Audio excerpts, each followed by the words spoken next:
Hello friends, कैसे हो? Hopefully आप ठीक होंगे। तो कुछ पॉइंट्स डिस्कस करने थे मुझे आपके साथ, तो कर लेते हैं। पहली बात, किसी ने पूछा कि आप कमेंट्स में कि आप तो हेल्दी लग रहे हो, ऐसा लगता ही नहीं कि आपको कभी आईबीएस हुआ था।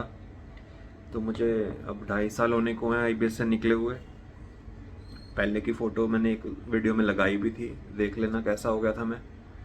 ठीक है। और जिस तरह का आईबीएस मैंने झेला है, बहुत कम लोगों ने झेला होगा। कि आईबीएस के साथ पाइल्स भी, फिशर्स भी, फिस्टूला भी, उनकी भी सर्जरीज चल रही हैं, ऊपर से आईबीएस भी है। तो उस लाइफ को तो मैं सोचता ही नहीं, उसके बारे में मैं ना सोचता ना उसके बारे में ज़्यादा मैं दिमाग लगाता हूँ। अकेला बैठता हूँ तब भी उसके बारे में नहीं सोचता, क्योंकि वो बहुत खतरनाक लाइफ थी। बहुत बहुत ही ज़्यादा नरक वाली, नरक से भी बुरी लाइफ थी। तो मैं तो कहता हूँ भगवान आईबीएस किसी दुश्मन को भी ना दे। ठीक है। और आईबीएस के लिए मैं वीडियो इसलिए बनाता हूँ क्योंकि अगर इसका इलाज इतना इजी होता ना, तो इसकी वीडियो बनाने की ज़रूरत ही नहीं थी, लोगों में अवेयरनेस फैलाने की ज़रूरत नहीं थी। अगर इतना इजी होता तो आप किसी भी क्लिनिक पे जाते, बड़े बड़े हॉस्पिटल्स में जाते, अमेरिका चले जाते, वहाँ वो भी ठीक कर देते, लेकिन वो भी नहीं ठीक कर पाते। लेकिन क्योंकि इसके बारे में अवेयरनेस ही नहीं है, पता ही नहीं है ये क्या चीज़ है, कैसे ठीक होगा। ठीक है। किसी का कमेंट था कि आईबीएस माइंड की प्रॉब्लम नहीं होती है, हमारे इंटेस्टाइन में ब्लॉकेज हो जाता है स्टूल, फिर उस वजह से वहाँ स्वेलिंग हो जाती है, फिर क्योंकि हमारी नेवल इधर उधर हो गई होती है। तो मैं तुम्हें कहता तो हूँ कि जो आईबीएस वाले हैं बहुत ज़्यादा दिमाग लगाते हैं, बहुत ज़्यादा दिमाग लगाते हैं। भाई अगर सूजन होती, अंदर स्टूल में ब्लॉकेज होती, इन्फेक्शन होता, वो सारा गैस्ट्रो के टेस्ट में आ जाता ना भाई। गैस्ट्रो डॉक्टर को पेट की एक एक नस का पता है। ऐसी सूजन होती, ठीक है, इन्फेक्शन होता, ब्लॉकेज होती, कुछ भी वेस्ट होता, सीबो होता, कोई भी बैक्टीरियल इम्बैलेंस होता, स्टूल टेस्ट में आ जाता। MRI, endoscopy, sigmoidoscopy, colonoscopy, X ray, CT scan, ultrasound, ठीक है, gluten test, wheat allergy test, lactose का टेस्ट, ठीक है, तुम्हारा stool test, blood test, CBC, ये वो, इन सब में आ जाता भाई। ठीक है। तो आप अभी भी अगर आप सोच रहे हो ये पेट की प्रॉब्लम है, तो आप जितना मर्जी पैसा खर्च करते रहो, जितना मर्जी टाइम वेस्ट करते रहो, जब आपको समझ आ जाएगा कुछ साल बाद, तो आप साइकेट्रिस्ट के पास चले जाना। ठीक है। अभी जो मेरी बातें समझ रहे हैं, मैं सिर्फ उनके लिए वीडियो बना रहा हूँ कि कोई 100 में से 98 ऐसे लोग होंगे जो नहीं मानेंगे, कोई 2 है जो मेरी बातों को मानेगा। सिर्फ उन 2 के लिए मैं ये वीडियो बना रहा हूँ। एक पॉइंट मैंने ये बताना था, देखो मैं पहले बता रहा हूँ। साइकेट्रिस्ट का ट्रीटमेंट स्टार्ट करोगे, साथ में कोलास्पैक्स स्टार्ट करोगे या नॉर्मेक्सिन स्टार्ट करोगे, तो कॉन्स्टिपेशन एक बारगी के लिए बढ़ेगा स्टार्ट करते ही। सब में नहीं, 60% पेशेंट्स में। तो भाई 2-3 दिन में एक बार लैक्सेटिव लो, किसी भी तरह उसे मैनेज करो 1-2 महीने तक। उसके बाद जब साइकेट्रिस्ट की मेडिसिन एडजस्ट हो जाएंगी बॉडी के साथ, तो बिल्कुल नॉर्मल होना शुरू हो जाएगा, तब लैक्सेटिव छोड़ देना। ठीक है। मैं फिर बता रहा हूँ कि साइकेट्रिस्ट की मेडिसिन स्टार्ट करने के बाद हो सकता है 60% पेशेंट में कॉन्स्टिपेशन बढ़ जाए। तो उसके लिए क्या करना है कि साथ में लैक्सेटिव लेते रहो, जैसे क्रेमेफिन प्लस 1 आधा चम्मच 2-3 दिन में एक बार सिर्फ। ठीक है। और जैसे जैसे जैसे तुम्हारे वो साइकेट्रिस्ट की मेडिसिन एडजस्ट होंगी बॉडी के साथ, तो बिल्कुल ठीक होना शुरू हो जाएगा। ठीक है। फिर आप लैक्सेटिव छोड़ सकते हो 2-3 महीने बाद। ठीक है। तो घबराना नहीं अगर कॉन्स्टिपेशन ज़्यादा बढ़े। और कई लोगों के कमेंट है कि हमें तो कोई स्ट्रेस भी नहीं है, लेकिन हमें फिर भी आईबीएस के सिम्टम है, फिर भी हमें कॉन्स्टिपेशन है ये या डायरिया है।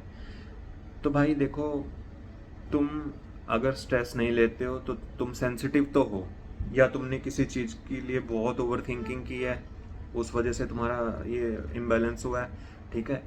या फिर या फिर तुम्हारी लाइफ में कोई ट्रॉमा हुआ है, ठीक है, कोई घटना घटी है जिस वजह से तुम बहुत ज़्यादा घबरा गए। मतलब कुछ तो ऐसा हुआ है, या तो आप बहुत सेंसिटिव हो, बहुत ज़्यादा सोचते हो, या कोई लाइफ में ट्रॉमा हुआ है, कोई घटना घटी है जिसकी तुमने बहुत टेंशन ले लिया, या रिलेशनशिप में कोई प्रॉब्लम आई है। ठीक है।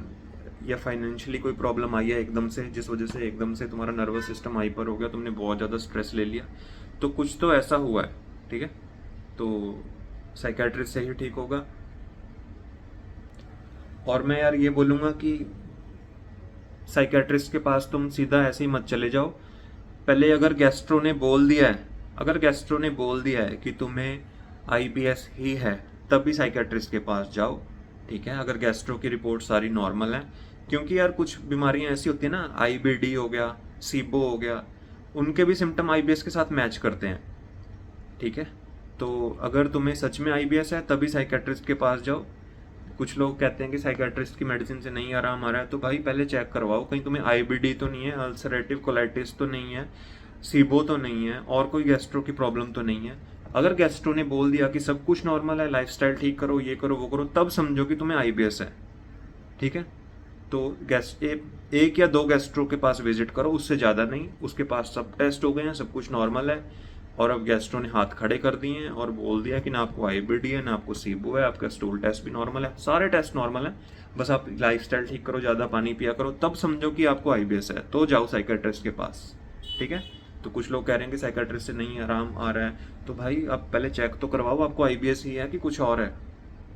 और साइकेट्रिस्ट का कोर्स जब तुम्हारा 6-7 महीने का हो जाएगा ना, एक और फ्री टिप एडवाइस दे देता हूँ, उसके बाद B12 के टैबलेट शुरू कर देना दिन में एक बारी, विटामिन B12, क्योंकि आईबीएस की वजह से फूड का अब्जॉर्प्शन नहीं हुआ, विटामिन B12 की कमी आ जाती है। ठीक है, जिससे काफ़ी प्रॉब्लम्स आती हैं डाइजेशन से रिलेटेड भी। तो जैसे ही 6 महीने हो जाए ना तुम्हें साइकेट्रिस्ट की मेडिसिन के, तो उसके 5-6 महीने तक तुम एक गोली रोज विटामिन B12 की लेते रहो। ठीक है, ये फ्री एक एडवाइस है, साथ में ले लोगे तो बहुत अच्छा रहेगा। ठीक है, कुछ लोग मुझे ऐसा कहते हैं कि सर आप मतलब न्यूरोथेरेपी वाले कमेंट कर रहे हैं नीचे कि भाई तू डॉक्टर नहीं है, लोगों को ऐसे मेडिसिन क्यों बता रहा है।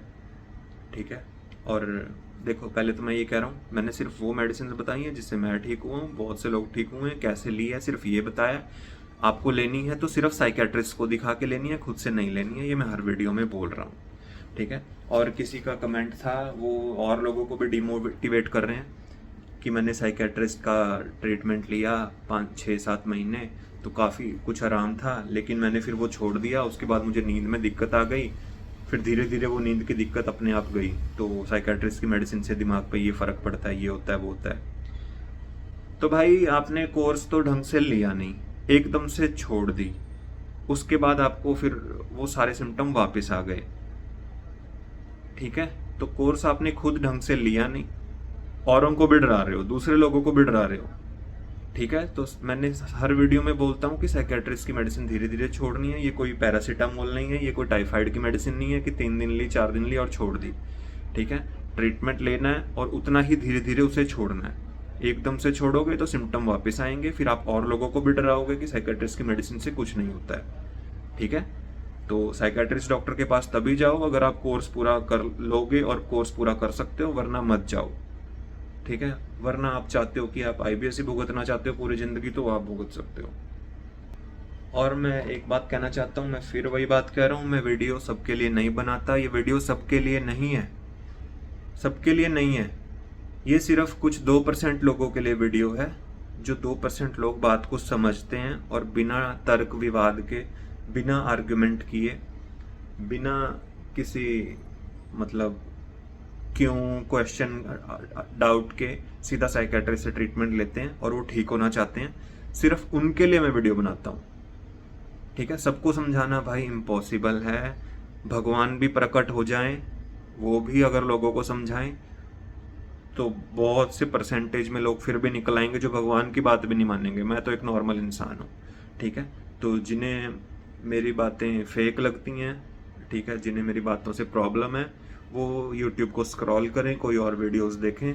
बस जो ठीक होना चाहते हैं कुछ 2% 3% लोग, उनके लिए वीडियो डाल रहा हूँ। ठीक है, सिर्फ उनके लिए वीडियो है, आपके लिए नहीं है, सबके लिए नहीं है, तो उन्हें ठीक होने दो। मैं वही कह रहा हूँ कि 100 में से दो लोगों की लाइफ भी अच्छी हो जाए तो मेरे लिए वो बहुत बड़ी अचीवमेंट है। ठीक है, क्योंकि वो 2 लोग आगे फिर 10 को और ठीक करेंगे, वो 10 आगे 100 को और ठीक करेंगे।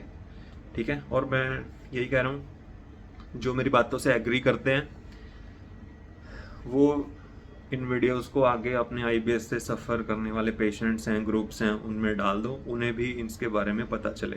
मेरा काम सिर्फ अवेयरनेस फैलाना है कि जो आईबीएस को लेके लोगों में अवेयरनेस नहीं है, बस वो अवेयरनेस फैला रहा हूँ, ठीक है। तो कुछ लोग बात को नहीं मानते हैं, जितना मैं समझाता हूँ वो नहीं मानते हैं, ठीक है, क्योंकि आईबीएस वाले नहीं मानते हैं। मैं भी नहीं मानता था। जब बहुत ज़्यादा पैसा और टाइम वेस्ट हो जाता है तब लास्ट में वो, क्योंकि आईबीएस तुम्हें जीतने ही नहीं देगा, तुम कुछ भी करवा लो, साइकेट्रिस्ट को छोड़ के कुछ भी कर लो, आईबीएस ऐसी बीमारी है जो तुम्हें जीतने ही नहीं देगी। तो तुम थक हार के कुछ सालों बाद तब साइकेट्रिस्ट के पास जाओगे, जब तुम्हारे हाथ खड़े हो जाएंगे कि भाई अब नहीं हो रहा है, तब जाके मेरी बात मानोगे, ठीक है। तो उन लोगों को ये वीडियो अभी नहीं समझ आएंगी मेरी, वो कर लो टाइम वेस्ट, जितना लुटना है यूट्यूबर्स के पास या गेस्ट्रोस के पास या और ट्रीटमेंट के पास, जितने पैसे लुटवाने हैं लुटवाते रहो, जितनी होम्योपैथी ट्राई करनी है करते रहो। अभी नहीं तो कुछ साल बाद फिर से वापस साइकेट्रिस्ट के पास ही जाओगे, ठीक है। तो आप तब चले जाना, लेकिन जो अभी जाना चाहते हैं ये वीडियो सिर्फ उनके लिए हैं जो 1-2% लोग हैं जो बात मान के अभी की ओर होना चाहते हैं, ठीक है। और तुम एक बात बताओ, मेरा इस चीज़ में क्या फ़ायदा है? मैं 1 रुपये भी नहीं लेता, कोई अपना प्रोडक्ट नहीं बेचता, कोई न्यूरोथेरेपी नहीं करता, ठीक है। मेरा तो कोई फ़ायदा नहीं है, मैं तो अपना फेस तक नहीं दिखाता, सिर्फ इन्फॉर्मेशन देने यूट्यूब पे आता हूँ और चला जाता हूँ, ठीक है। तो मेरा इसमें कोई फ़ायदा नहीं है, सिर्फ मैं अवेयरनेस फैला रहा हूँ आप सब के लिए। और हाँ, ये चीज़ मैंने पहले भी बताई है, लेकिन ये बहुत इंपॉर्टेंट पॉइंट है कि आजकल लैक्सेटिव ज़्यादा लेने की वजह से लोगों का पेट बिगड़ रहा है, और बहुत ज़्यादा एंटीबायोटिक्स लेने के बाद भी पेट बिगड़ रहा है, उनमें आईबीएस के सिम्टम डेवलप हो रहे हैं, ठीक है। क्योंकि होता क्या है, लैक्सेटिव बहुत ज़्यादा लेने के बाद या एंटीबायोटिक्स बहुत ज़्यादा लेने के बाद धीरे धीरे गैस बननी शुरू होती है, बैक्टीरिया इम्बैलेंस हो जाते हैं, फिर हमारा स्ट्रेस बढ़ता है कि हमें क्या हो गया, तो वो सब कुछ ना बिगड़ना स्टार्ट हो जाता है। और फिर धीरे धीरे सिम्टम ऐसे स्टार्ट होते हैं कि या तो बहुत ही ज़्यादा हार्ड आने लगी, या बहुत ज़्यादा लूज होने लगी बहुत ज़्यादा लैक्सेटिव लेने के बाद, या बहुत ज़्यादा एंटीबायोटिक्स लेने के बाद, ठीक है। फिर लूज आई जा रहे हैं या हार्ड ही आई जा रही है, ब्लोटिंग हो रही है, ठीक है। फिर धीरे धीरे स्ट्रेस बढ़ता है, फिर शुरू में तो धीरे धीरे सिम्टम होते हैं धीरे धीरे, लेकिन फिर बढ़ते बढ़ते बढ़ते बढ़ते बहुत ज़्यादा डिप्रेशन में पहुंच जाता है इंसान 1 साल 2 साल 3 साल बाद, ठीक है। तो मेरा तो जो सबसे मेन सिम्टम था, जिसके ऊपर कोई वीडियो आज तक बनाई नहीं किसी ने, मेरे को तो एक भी नहीं दिखी यूट्यूब पे। मैंने तो अंग्रेजों से भी बहुत बात की, पता नहीं कहाँ कहाँ, यूएस से, ऑस्ट्रेलिया, किस किस से मैंने कोरा पे बात की, फेसबुक पे बात की, पता नहीं कैसे कैसे कोशिश की कि भाई तुम ही बता दो ये कैसे, क्या प्रॉब्लम है। किसी को नहीं पता था। जो इस टॉपिक पे मैं सबसे ज़्यादा बात करता हूँ कि स्टूल का इतना बड़ा हिस्सा हार्ड ब्राउन डार्क कलर का, या उसमें कांटे कांटे या गांठे, या उसमें क्रैक्स और म्यूकस लगा हुआ, और उसके पीछे नॉर्मल स्टूल कीचड़ की तरह, बहुत अजीब, मतलब जिसे है वही समझ सकता है, ठीक है। और कभी इतनी सी पोटी आना बिल्कुल लकड़ी की तरह, कभी इतनी सी चिकनी फेविकोल की तरह पोटी आना, या बिल्कुल स्टूल आपका टॉयलेट सीट पे चिपक जाना, फिर उसे पानी डालते रहो फ्लश नहीं होता, ठीक है। अलग अलग तरह के स्टूल आने, पता ही है तुम्हें आईबीएस वालों को क्या होता है, ठीक है। अब तुम ये बताओ, अगर ये नले वगैरह है, नेवल डिस्प्लेसमेंट है, तो उसमें क्या ये चीज़ें होंगी, इतनी प्रॉब्लम्स आएंगी? नहीं भाई, सारे नले मलवा चुका था, सारी न्यूरोथेरेपी करवा चुका था। अभी मैं तुम्हारे सामने बैठा हूँ ना, तो सिर्फ 10% ही नॉलेज दे पा रहा हूँ। जो जो करवाया है मैं तुम्हें अब कैसे बताऊँ कि क्या क्या करवाया है, इतना कुछ कवर नहीं हो सकता, ना मैं उसके बारे में इतना सोचता हूँ। बस मैं तुम्हारे पैसे और टाइम बचाने के लिए वीडियो डाल रहा हूँ, और लोगों में अवेयरनेस फैलाने के लिए वीडियो डाल रहा हूँ, ठीक है। तो साइकेट्रिस्ट से ठीक होगा, साइकेट्रिस्ट का ट्रीटमेंट शुरू करते ही अगर कॉन्स्टिपेशन बढ़ रहा है, कोलास्पैक्स लेते कॉन्स्टिपेशन बढ़ रहा है, तो साथ में लैक्सेटिव ले सकते हो 1-2 महीने के लिए। उसके बाद जब एडजस्ट हो जाएगा बॉडी के साथ मेडिसिन, तो नॉर्मल आनी शुरू हो जाएगी, तब आप लैक्सेटिव छोड़ सकते हो, ठीक है। और फिर वही बात कि अगर इसका ट्रीटमेंट इतना आसान होता तो वीडियो बनाने की मुझे ज़रूरत नहीं थी। वीडियो सिर्फ इसलिए बना रहा हूँ कि जो भोले भाले लोग हैं, जो नहीं समझ पा रहे हैं, जिन्होंने लाखों रुपए खर्च कर दिए हैं, धक्के खा रहे हैं, हॉस्पिटल में जाते हैं तो उन्हें समझ नहीं आता है कि कौन सी बीमारी की पर्ची बनवाएं, कौन से डॉक्टर से मिलें। बार बार यूरिन आ रहा है, गर्म यूरिन आ रहा है, यूटीआई जैसे इन्फेक्शन आ रहा है, वो सिम्टम आ रहे हैं, उसके लिए मिलें। पाइल्स, फिशर, फिस्टूला हो रहा है, उसके लिए डॉक्टर से मिलें। पेट में दर्द हो रहा है, उसके लिए डॉक्टर से मिलें। या यहाँ पे गैस बन रही है, उसके लिए डॉक्टर से मिलें, ठीक है। बाल झड़ रहे हैं, उसके लिए डॉक्टर से मिलें। किस डॉक्टर से मिलें? इतनी प्रॉब्लम्स आती है आईबीएस में कि वही है ना, तुम्हारा नर्वस सिस्टम हाइपर हो गया, वो कहीं भी अटैक कर रहा है बॉडी में, कुछ भी आपको हो सकता है। विटामिन की तो कमी हो ही जाती है, तो समझ नहीं आता अब किस डॉक्टर के पास जाएं। फिर से बता रहा हूँ, सिर्फ साइकेट्रिस्ट के पास जाओ, सब कुछ नॉर्मल होना शुरू हो जाएगा। जो तुम्हें हज़ारों चीज़ें लग रही हैं बॉडी में, सब कुछ ठीक होना शुरू हो जाएगा। बट मेक श्योर कि आपको IBS ही हो, तभी काम होगा आपका साइकेट्रिस्ट के पास, ठीक है। और साइकेट्रिस्ट से ट्रीटमेंट लो, और जिन्हें पाइल्स, फिशर या फिस्टूला हो गया, पहले IBS पे काम करो, गर्म पानी में बैठते रहो, और फिर जैसे ही तुम्हारा IBS कंट्रोल में आने लगे तो उनकी सर्जरी करवा लो। और उनकी सर्जरी के साथ भी साइकेट्रिस्ट की मेडिसिन रखना। ये मत सोचना कि अब हमने सर्जरी करवा लिया पाइल्स की तो अब साइकेट्रिस्ट की मेडिसिन हम होल्ड पे डाल देते हैं, अब हम सर्जरी वाली मेडिसिन खाते हैं कुछ टाइम। नहीं, ये गलती मत करना। साइकेट्रिस्ट की मेडिसिन साथ में ही चलेंगी, ठीक है। साइकेट्रिस्ट की मेडिसिन ऐसे तुम नहीं छोड़नी है, ना छोड़ सकते हो, ठीक है। तो कुछ लोग मेरी बातों को बहुत अच्छे से समझ रहे हैं और बहुत अच्छे से मान रहे हैं। सिर्फ उन लोगों को देख के खुशी होती है और उन लोगों के लिए ही मैं वीडियोस बनाता हूँ। तो कुछ कमेंट्स मैं तुम्हें दिखा देता हूँ, ठीक है। कुछ कमेंट्स तुम्हें दिखा देता हूँ, सारे तो नहीं दिखा सकता। कुछ कमेंट्स के स्क्रीनशॉट तुम्हें दिखा देता हूँ, जो लोग बात मान रहे हैं और क्योर हो रहे हैं और जो मेरी बात को समझ रहे हैं। ये देखो,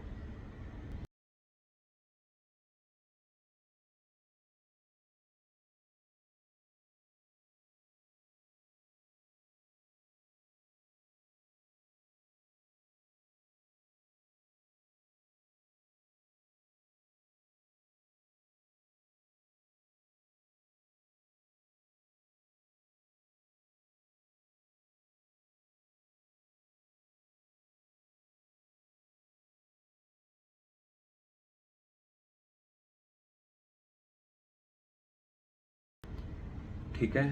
तो ऐसे लोगों के लिए बहुत थैंक्स है। देखो, मेरा इसमें कोई फ़ायदा हुआ? मेरा कोई फ़ायदा हुआ? कोई फ़ायदा नहीं हुआ, बस मुझे खुशी हुई, ठीक है। अब बताओ इसमें मेरा क्या फ़ायदा कि मैं लोगों को ठीक होता देख के इतना खुश हो रहा हूँ? मेरा क्या फ़ायदा है इसमें? इंसानियत के नाते, लोगों की सेवा करने के नाते सिर्फ ये जो खुशी मिलती है, जो लोगों की दुआ मिलती है, उससे दिल बहुत खुश होता है कि मेरी अवेयरनेस फैलाने का कोई तो फ़ायदा हो रहा है, ठीक है। तो बस मुझे ये कुछ पॉइंट्स डिस्कस करने थे। कुछ लोग अजीबोगरीब कमेंट करते हैं कि सर आप ही हमारी मेडिसिन मंगवा दो। यार मैं कैसे मंगवाऊँ? अब साइकेट्रिस्ट के पास तो तुम्हें जाना पड़ेगा। मैंने तो धक्के खाने थे, वो बहुत खा लिए, 2-2.5 साल हो गए छोड़े हुए, ठीक है। तो अब तुम्हें जाना पड़ेगा। अब तुम बताओ इस बात का क्या सेंस है? मैं कैसे मंगवा सकता हूँ तुम्हारी मेडिसिन, ठीक है। तो साइकेट्रिस्ट के पास विजिट करो, संजय जैन जयपुर जी के पास जा सकते हो, वहाँ जाओ, एक बार जाओ। या डॉक्टर नीलेश जी के पास जा सकते हो, दाहोद गुजरात, वहाँ जाओ। उसके बाद उन्हें बोलना कुरियर कर दिया करें, या जो भी है वो अपने आप तुम्हारी हेल्प कर देंगे। इंसान है वो भी यार, सब समझते हैं, सब कर देंगे वो, ठीक है। तो ठीक है, अपना ट्रीटमेंट लो और एकदम से मेडिसिन कभी मत छोड़ना, नहीं तो सिम्टम वापस आएंगे, फिर तुम साइकेट्रिस्ट को गाली दोगे, ठीक है। जैसे जैसे साइकेट्रिस्ट मेडिसिन छुड़वाएगा धीरे धीरे, वैसे मेडिसिन छोड़नी है। कम से कम 1.5 साल मेडिसिन खाओ। कोलास्पा एक्स या नॉर्मेक्सिन अपनी बॉडी के हिसाब से लो। अगर आधी गोली से फ़र्क पड़ रहा है तो आधी लो, 75% से पड़ रहा है 75 लो, 2 टाइम गोली लेने से आराम पड़ रहा है तो 2 टाइम लो, 1 टाइम लेने से पड़ रहा है 1 टाइम लो, जैसे तुम्हारी बॉडी में सूट करे, ठीक है। और साइकेट्रिस्ट की मेडिसिन पूरी लेनी है। नॉर्मेक्सिन और कोलास्पा एक्स अपनी बॉडी के हिसाब से ले सकते हो, ठीक है। ठीक है, तो जय हिंद, मिलते हैं किसी और वीडियो में, तब तक के लिए बाय बाय।